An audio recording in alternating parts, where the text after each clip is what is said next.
Hello दोस्तों, tricks for all students में आप सभी का एक बार फिर से स्वागत है। दोस्तों, आज के इस वीडियो में हम भक्ति के प्रमुख दार्शनिक और उनके सिद्धांत को समझेंगे। देखिए दोस्तों, इससे जो पहले वाला जो लेक्चर था उसमें मैंने आपको भक्ति के संप्रदाय पढ़ा दिया था।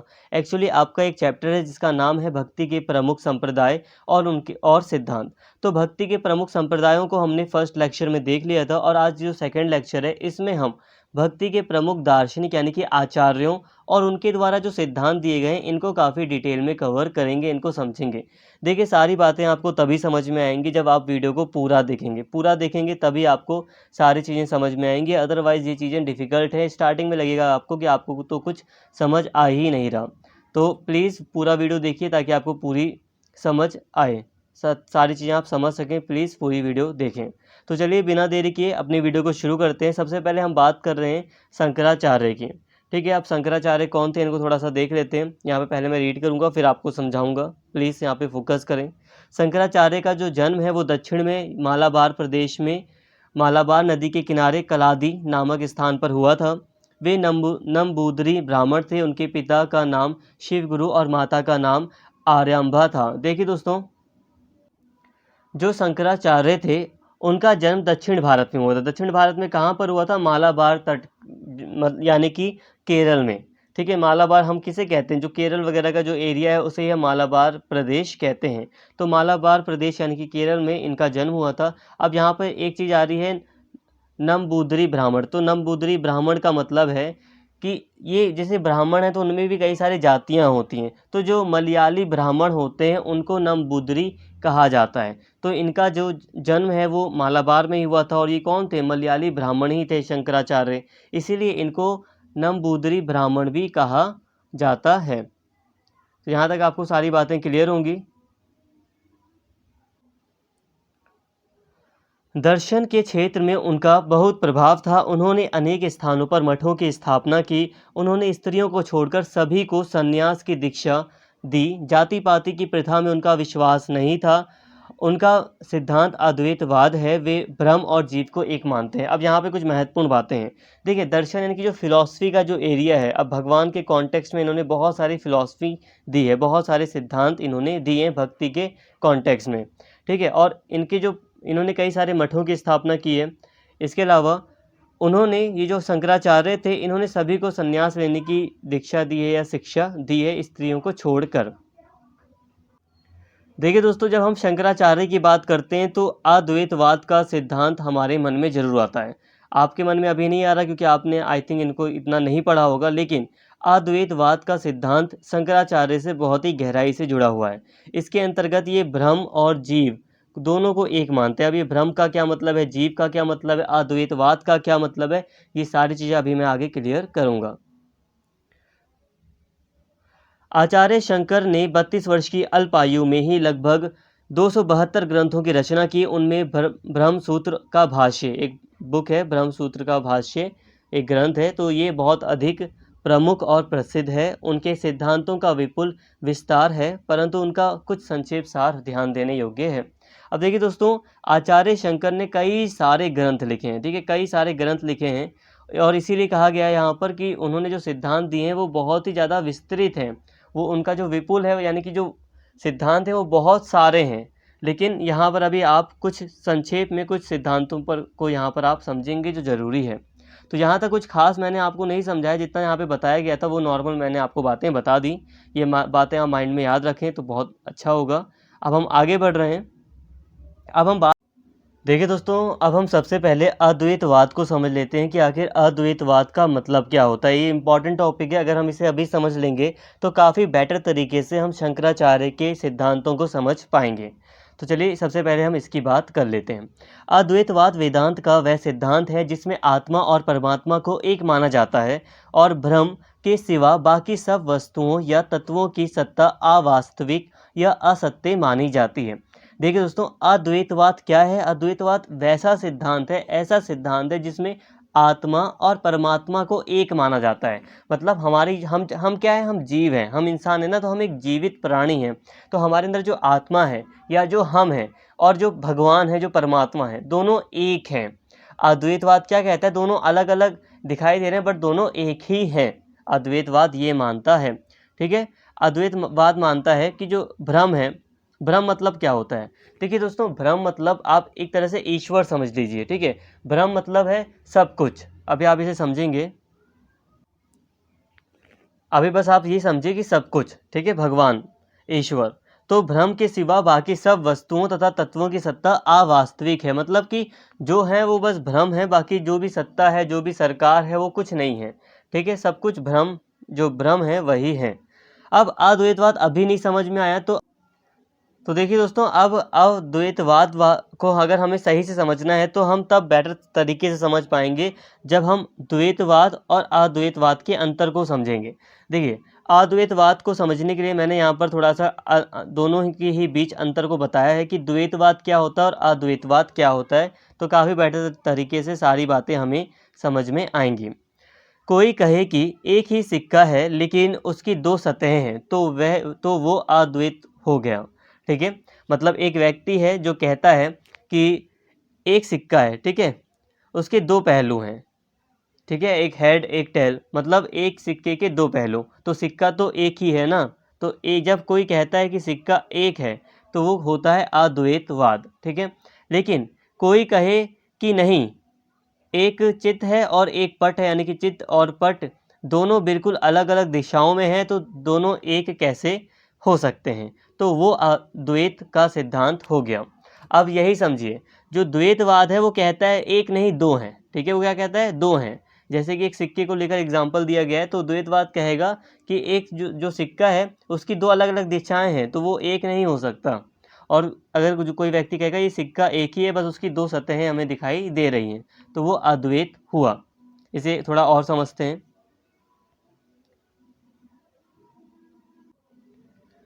द्वैत यह दो सत्ताओं का बोध कराता है, जैसे आत्मा और परमात्मा दो अलग अलग सत्ताएं हैं।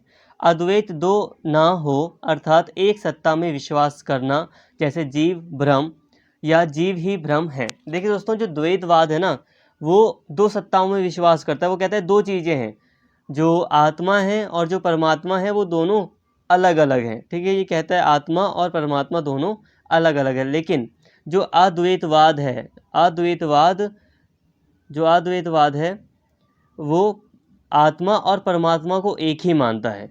ये कहता है कि दो सत्ता नहीं है, एक ही सत्ता है, तो अद्वैतवाद यही है।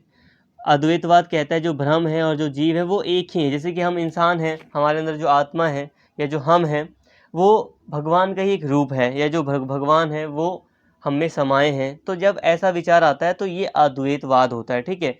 ये जीव ही भ्रम है, तो ये ऐसी चीज़ें हैं। तो अद्वैत आपको यहाँ तक काफ़ी समझ में आ गया होगा। अद्वैतवाद यही कहता है कि जो आत्मा है और जो परमात्मा है उनमें कोई अंतर नहीं है, वो दोनों एक ही हैं, ठीक है। ये जो मैंने आपको बोला बस यही बात है, अद्वैतवाद का सिद्धांत यही कहता है। जितना भी समझ में आया बस आप इतना ही समझिए, इससे ज़्यादा समझना नहीं है आपको। अगर नहीं समझ में आया तो वीडियो को आप थोड़ा सा पीछे जाके दोबारा देखेंगे, धीरे धीरे समझेंगे, समझ में आएगा। लेकिन अभी आप पहले एक बार वीडियो को पूरा देख लो, उसके बाद हम आगे बात करेंगे कि आपको कैसे पढ़ना है। तो देखिए दोस्तों, शंकराचार्य ने दर्शन के सिद्धांत अद्वैतवाद के अंतर्गत ब्रह्म जीव माया के विषय में सिद्धांत को इस प्रकार समझाया। तो देखिए, हमने अद्वैतवाद को मैंने अभी आपको समझाया, तो अद्वैतवाद के अंतर्गत उन्होंने ब्रह्म को समझाया है, जीव क्या है इसको बताया है, माया क्या है ये बताया है। तो हम इसको एक एक करके काफ़ी डिटेल में समझ लेते हैं। ब्रह्म इस सारे विश्व का परम सत्य है और जगत का सार है। वो दुनिया की आत्मा है, वो विश्व का कारण है, जिससे विश्व की उत्पत्ति होती है, जिसमें विश्व आधारित होता है और अंत में जिसमें विश्व विलीन हो जाता है। वो एक और अद्वितीय है, वो स्वयं ही परम ज्ञान है और प्रकाश स्रोत की तरह रोशन है। वो निराकार, अनंत, नित्य, शाश्वत और ब्रह्म, सर्वशक्तिमान और सर्वव्यापी है। तो देखिए दोस्तों, यहाँ पर ब्रह्म को क्या कहा जा रहा है? जो ब्रह्म है वो क्या, ब्रह्म मेरे मुँह से निकल रहा है ब्रह्म होगा, ब्रह्म, ठीक है।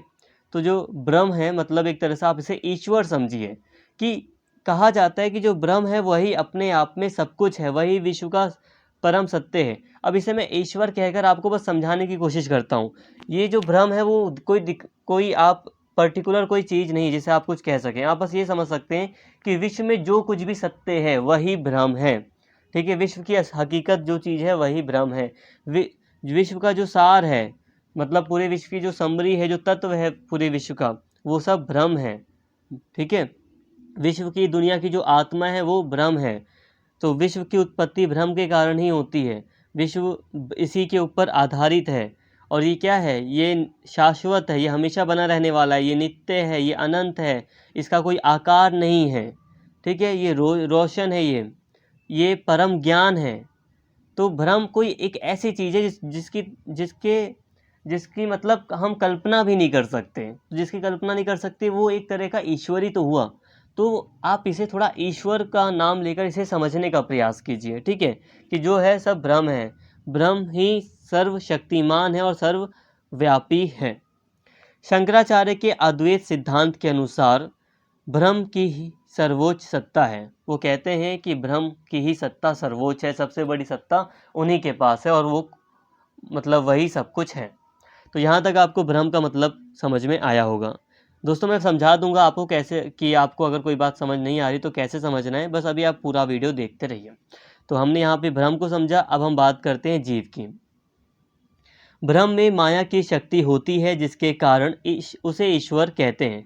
तो ठीक है, ब्रह्म को अब यहाँ पे डायरेक्टली ईश्वर कहा जा रहा है। जीव अविद्या के कारण जीव कहलाता है। शंकराचार्य मानते हैं कि जब तक बुद्धि आदि उपाधि के साथ जीव का संबंध है तब तक वह जीव भी है और संसारी भी। परमात्मा आकाश की तरह सर्वत्र व्यापक है, आत्मा उसी का छोटा रूप है। अब देखो क्या कहा यहाँ पे, कहा जा रहा है जो परमात्मा है ना वो आकाश की तरह, जैसे कि पूरा जो आकाश है, जो ये हमारे ऊपर जो स्काई है, ये हर जगह फैला हुआ है। तो ये जो परमात्मा है वो व्यापक है, वो बड़ा है। लेकिन जो आत्मा है यानी कि इंसान की जो लाइफ है वो छोटे ही है, वो उसका छोटा रूप है। तो यहाँ पे एक तरह से आप ये समझ लो कि परमात्मा का ही एक छोटा रूप आत्मा है। क्योंकि शंकराचार्य यही कहते हैं ना, परमात्मा और आत्मा में कोई अंतर नहीं है अद्वैतवाद के सिद्धांत के अंतर्गत। तो इसी चीज़ को वो प्रूव कर रहे हैं। और फिर वो जीव की बात कर रहे हैं, और जीव में वो क्या बता रहे हैं हम लोगों को, कि जो परमात्मा है, जो आत्मा है, जब आत्मा शरीरबद्ध होता है तो जीव कहलाता है। सामान्यतः आत्मा और जीव दोनों को एक ही कहा गया है। वस्तुत शरीरादि उपाधि युक्त आत्मा जीव है और वह आत्म, प्राण, मन, विज्ञान, आनंद इन 5 कोशों से ढका है। आत्मा और ब्रह्म एक हैं। जीव में परिमाण नहीं है, वह ईश्वर का ही अंश है। ईश्वर माया शक्ति संपन्न है और जीव अविद्या उपाधि से युक्त हैं। जीव में जो सुख दुख आदि होते हैं वे मिथ्या यानी कि झूठ हैं, वे पारमार्थिक नहीं हैं। पारमार्थिक तो ब्रह्म ही है। जीव और आत्मा के एक होते हुए भी जीव को आत्म रूपता का बोध नहीं होता, क्योंकि वह अविद्या आदि उपाधियों से युक्त रहता है। अविद्या के समाप्त होते ही वह आत्म रूप हो जाता है और वही ब्रह्मात्मकता है। अब ये क्या है दोस्तों, इसे थोड़ा सा समझो। यहाँ पे कहा जा रहा है, जीव को थोड़ा सा बताया जा रहा है, एक्सप्लेन किया जा रहा है। जब शरीर में आत्मा होती है, इंसान जीवित होता है, तो उसको हम जीव कहते हैं। मतलब यहाँ पे टोटली कहा जाए तो यहाँ आत्मा परमात्मा की बात होती है। अब आत्मा एक शरीर के अंतर्गत है, तो इसलिए उस शरीर को हम जीव कहते हैं। ठीक है, जिस शरीर में आत्मा है तो हम उसको जीव कहते हैं। नॉर्मली लिविंग बींग्स जो होते हैं उन्हें हम जीव कहते हैं। जीव का मतलब यहाँ पे क्लियर हो गया होगा। यहाँ पे अब और डिटेल में जाया जा रहा है। यहाँ पे कहा जा रहा है जो जीवित प्राणी है या जो शरीर है, जो आत्मा है, वो 5 चीज़ों से ढकी है। आत्म से यानी कि आत्मा है उसके अंदर, और प्राण है, एक ही चीज़ है वैसे तो, मन, विज्ञान, आनंद। यहाँ पे ये 5 चीज़ों के नाम बताए गए हैं कि इनसे ढका हुआ है शरीर, आत्मा ढकी हुई है इनसे। और आत्मा और जो ब्रह्म है वो एक ही है, और आत्मा ईश्वर का ही एक अंश है। ये चीज़ें आपको बताई थी। और यहाँ पे एक चीज़ बताई जा रही है, अविद्या। यहाँ पे बोला जा रहा है कि जो जीव होता है उसमें अविद्या होती है, मतलब उसमें इतना ज्ञान नहीं होता।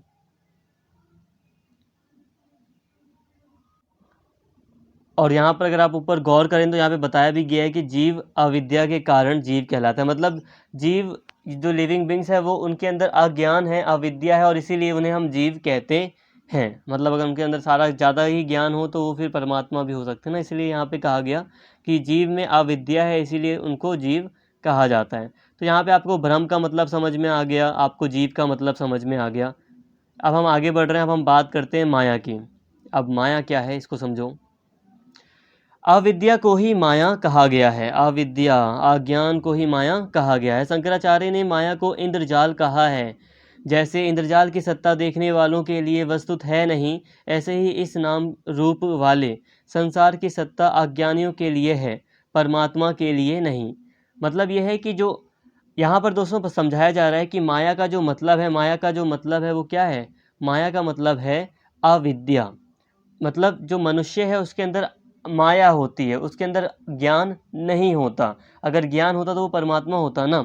और ये जो माया है वो क्या है? वो एक तरह से इंद्रजाल है, एक तरह से समझ लो एक ऐसा अदृश्य जाल है जो कि दिखाई नहीं दे, मतलब जो चीज़ दिखाई देती है हकीकत में वो नहीं होती। जैसे कि आपने सुना माया जाल बिछा रखा था, कई बार आपने सेंटेंस सुने होंगे कि माया जाल बिछाया जा रहा है, मतलब चकमा देने की कोशिश की जा रही है किसी को।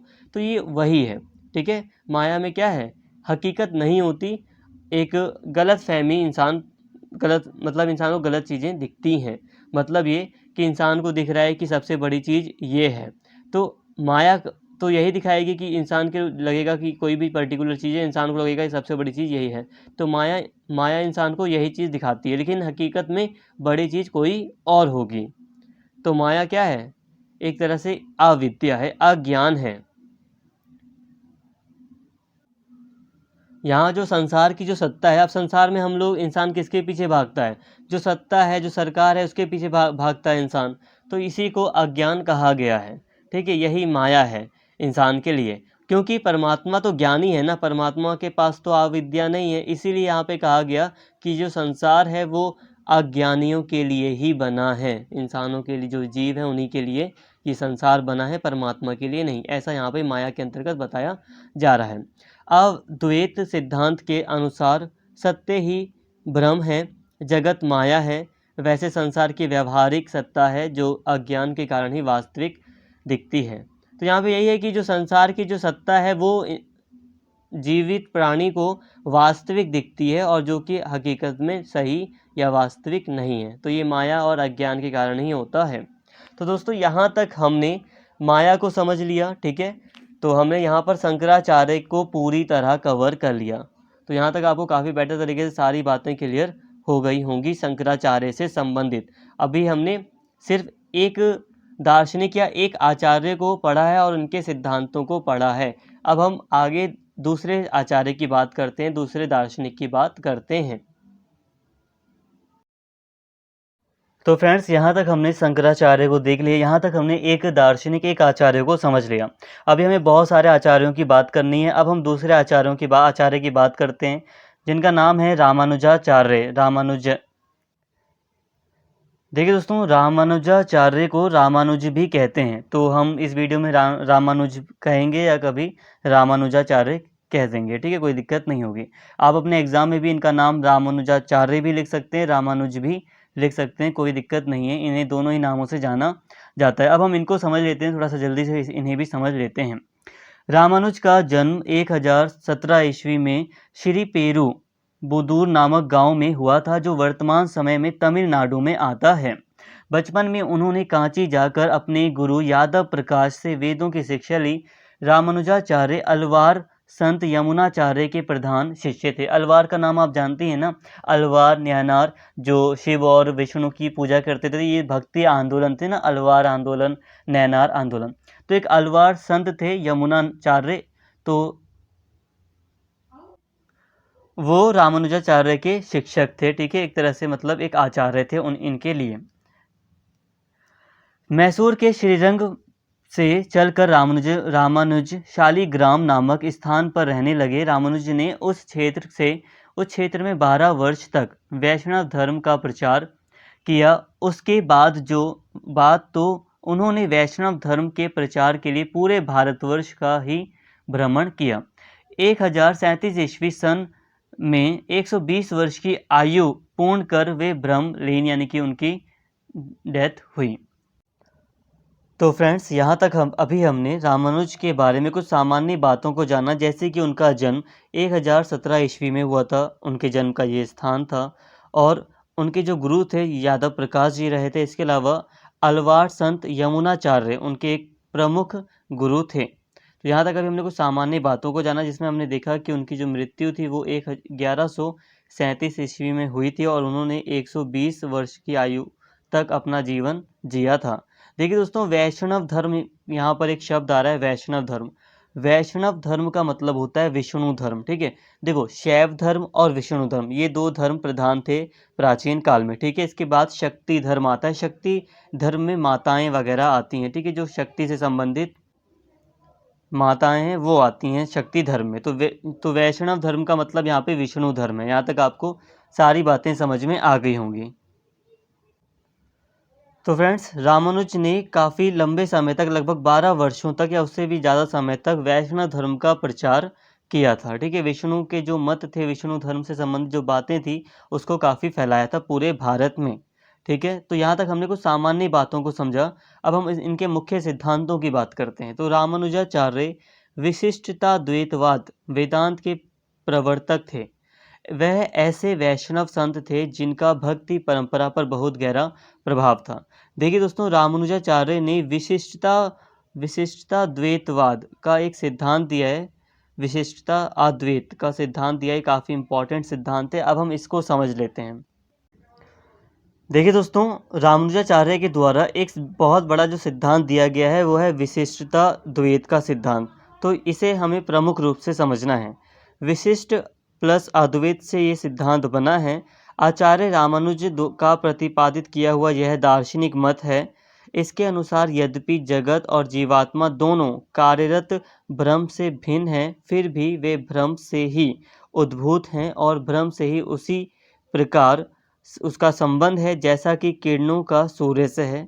अतः ब्रह्म का एक होने पर भी यह अनेक हैं। अब इसे समझ लेते हैं, कोई नहीं, थोड़ा डिफिकल्ट है, बस समझ में आ जाएगा। इस सिद्धांत में आदि शंकराचार्य की मायावाद का खंडन है। शंकराचार्य ने जगत को माया करार देते हुए मिथ्या बताया है, लेकिन रामानुज ने अपने सिद्धांत में यह स्थापित किया है कि जगत भी भ्रम से ही बनाया गया है। इस परिणाम स्वरूप यह मिथ्या नहीं है। देखिए दोस्तों, सबसे पहले हमें बात करनी पड़ेगी शंकराचार्य की। अब शंकराचार्य ने अद्वैतवाद का सिद्धांत हमें बताया था, ठीक है। अद्वैतवाद का सिद्धांत क्या था कि जो जगत है और जो जीवात्मा है वो दोनों क्या हैं, वो दोनों एक है। मतलब अद्वैतवाद के सिद्धांत में शंकराचार्य ने हमें बताया था कि परमात्मा और आत्मा दोनों एक है, ठीक है। और यहाँ पर ये वाला जो सिद्धांत है विशिष्ट अद्वैत, अब ये क्या है इसे हमें समझना है। विशिष्ट अद्वैत में यहाँ पर जो रामानुजाचार्य हैं वो कहते हैं कि जो जगत है और जो जीवात्मा है, यूं तो वो दोनों भ्रम का ही रूप है, मतलब भ्रम से ही जुड़े हुए हैं, मतलब वो एक हैं। लेकिन ये इनके जो कार्य है ना वो अलग अलग हैं। मतलब जगत और जीवात्मा अलग भी हैं और एक भी हैं। तो यहाँ पर दोनों बातें करते हैं, तो इसे विशिष्टता अद्वैत कहते हैं। मतलब इसमें द्वैतवाद और अद्वैतवाद दोनों शामिल हैं। कहने का मतलब है कि ये कह रहे हैं कि जो जीव है और जो ब्रह्म है, यानी कि जो आत्मा है और जो परमात्मा है, कार्य रूप में हम देखते हैं तो दोनों अलग हैं, दोनों एक दूसरे से अलग हैं, लेकिन दोनों अलग होते हुए भी एक हैं। जैसे कि सूरज की जो किरण है वो सूर्य से अलग है ना, बट फिर भी वो सूरज के साथ सूर्य से जुड़ी हुई है। अगर सूर्य नहीं होगा तो किरण भी नहीं होगी। तो यही यहाँ पर कहा जा रहा है। यहाँ कहा जा रहा है कि जो ब्रह्म है और जो जीवात्मा है वो दोनों एक दूसरे से जुड़े हुए हैं, लेकिन कार्यरत रूप से वो दोनों भिन्न भी हैं, एक दूसरे से अलग भी हैं।